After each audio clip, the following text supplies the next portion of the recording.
బండి భగీరథ కేసు రాష్ట్ర వ్యాప్తంగా పెను సంచలనం సృష్టిస్తోంది. నిన్న సిట్ అధికారుల ముందు విచారణకు హాజరు కావాల్సి ఉన్నప్పటికీ భగీరథ్ గైర్హాజరు కావటం ఇప్పుడు చర్చనీయాంశంగా మారింది.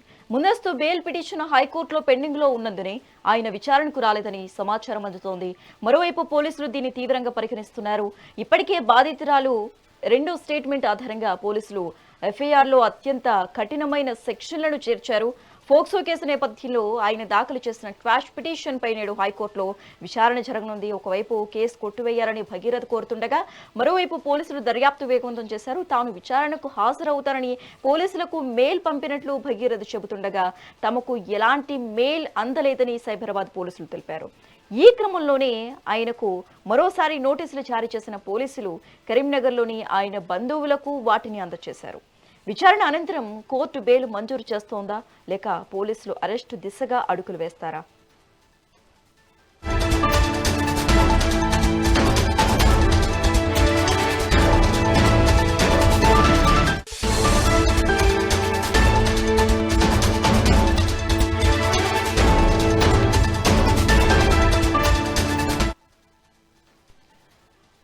బండి భగీరథ కేసు రాష్ట్ర వ్యాప్తంగా పెను సంచలనం సృష్టిస్తోంది. నిన్న సిట్ అధికారుల ముందు విచారణకు హాజరు కావాల్సి ఉన్నప్పటికీ భగీరథ్ గైర్హాజరు కావటం ఇప్పుడు చర్చనీయాంశంగా మారింది.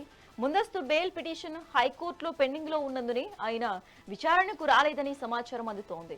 మరోవైపు పోలీసులు దీన్ని తీవ్రంగా పరిగణిస్తున్నారు. ఇప్పటికే బాధితురాలి రెండో స్టేట్మెంట్ ఆధారంగా పోలీసులు ఎఫ్ఐఆర్లో అత్యంత కఠినమైన సెక్షన్లను చేర్చారు.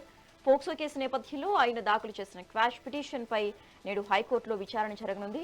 ఒకవైపు కేసు కొట్టివేయాలని భగీరథ కోరుతుండగా మరోవైపు పోలీసులు దర్యాప్తు వేగవంతం చేశారు. తాను విచారణకు హాజరవుతానని పోలీసులకు మెయిల్ పంపినట్లు భగీరథ్ చెబుతుండగా తమకు ఎలాంటి మెయిల్ అందలేదని సైబరాబాద్ పోలీసులు తెలిపారు. ఈ క్రమంలోనే ఆయనకు మరోసారి నోటీసులు జారీ చేసిన పోలీసులు కరీంనగర్లోని ఆయన బంధువులకు వాటిని అందచేయడం జరిగింది.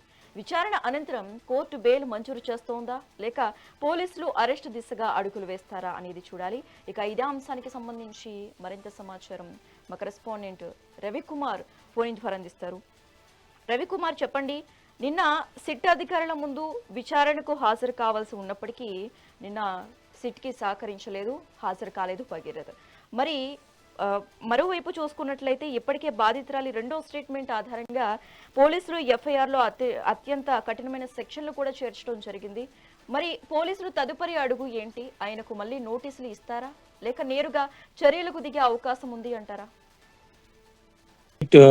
శశిరేఖ, ఏదైతే ఇప్పుడు రాష్ట్ర ముఖ్యమంత్రి ఏదైతే రేవంత్ రెడ్డి ఈ కేసు వ్యవహారంపై స్పందించి చివరకు సీట్ను నియమించడంతో ఇటు ఏదైతే ఐపీఎస్ అధికారి రితిరాజ్ అనే ఐపీఎస్ అధికారి ఆధ్వర్యంలో జరుగుతున్న ఈ సీటు ఏదైతే విచారణకు రావాల్సిందిగా కోరినప్పటికీ కూడా తను రాలేకపోవడం, అంటే కొన్ని అనివార్య కారణం వల్ల రాలేకపోయానని చెప్పేసి ఆ మెయిల్ ద్వారా పంపించినట్టు, అలాగే నేరుగా కూడా ఒక లెటర్ పంపించినట్టు తన వర్గం మీద చెప్పుకొచ్చిన పరిస్థితి. కానీ ఇప్పటి వరకు పోలీసులకు ఎలాంటివి అందలేవని చెప్పేసి, అదే విధంగా కరీంనగర్ లో ఉంటున్న అలా మామ వంశీ తన దగ్గరికి రెండోసారి ఇటు పోలీసులు నోటీసులు అయితే అప్పచెప్పడం జరిగింది.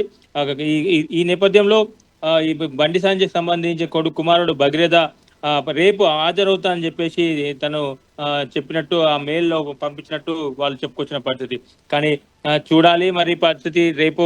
మరి తన దగ్గర కొన్ని ఆధారాలు ఉన్నాయని చెప్పి కూడా చెప్తున్న పరిస్థితి. అలా మేనమామకు అప్పచెప్పడంతో తను మాత్రం కనిపించకపోవడంతో ఇటు పోలీసులు మరింత కఠినమైన ఏదైతే శిక్షణలు కఠినమైన శిక్షణలు వేయడానికి దాంట్లో నియమించినట్టు చెప్పిన పరిస్థితి ఏర్పడ్డది. కానీ ఇటు భగీరథ ఏదైతే తను ఎలాంటి నేను చేయలేదు, కావాలని ఉద్దేశపూర్వకంగానే నా పైన ఇలాంటి వార్తలు ప్రచారం అవుతున్నాయని చెప్పేసి తను చెప్తున్న పరిస్థితి. మరి చూడాలి, తను నేరుగా వచ్చిన తర్వాతనే ఈ విచారణలు కూర్చుంటే కానీ తన దగ్గర ఉన్న ఎలాంటి ఆధారాలు ఉన్నాయో, మరి ఎలాంటి ఆధారాలు చూపిస్తారా అనేది కొంచెం ఉత్కంఠంగా తెలుస్తుంది.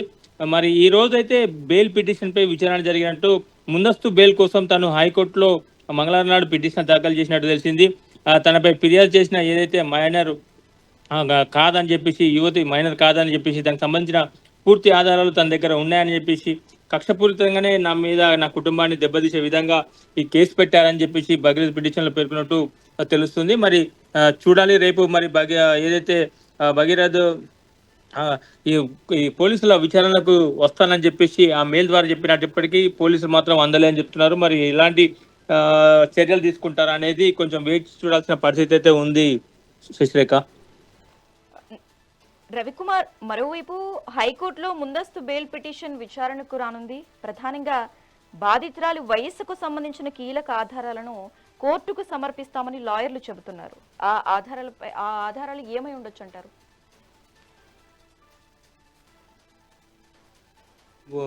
పెట్టడం జరిగింది వాళ్ళ మదర్ అని చెప్పేసి తను చెప్పుకున్నప్పటికీ తాను మైనర్ కాదు, మేజర్ అని చెప్పేసి దాని దగ్గర పూర్తి ఆధారాలు ఉన్నాయని చెప్పేసి ఆ ఆధారాలన్నీ కూడా కోర్టు ముందు హాజరుపరుస్తామని చెప్పేసి అటు వాళ్ళ సంబంధించిన అడ్వకేట్లు ఏదైతే లాయర్లు కూడా స్పష్టం చేసిన పరిస్థితి.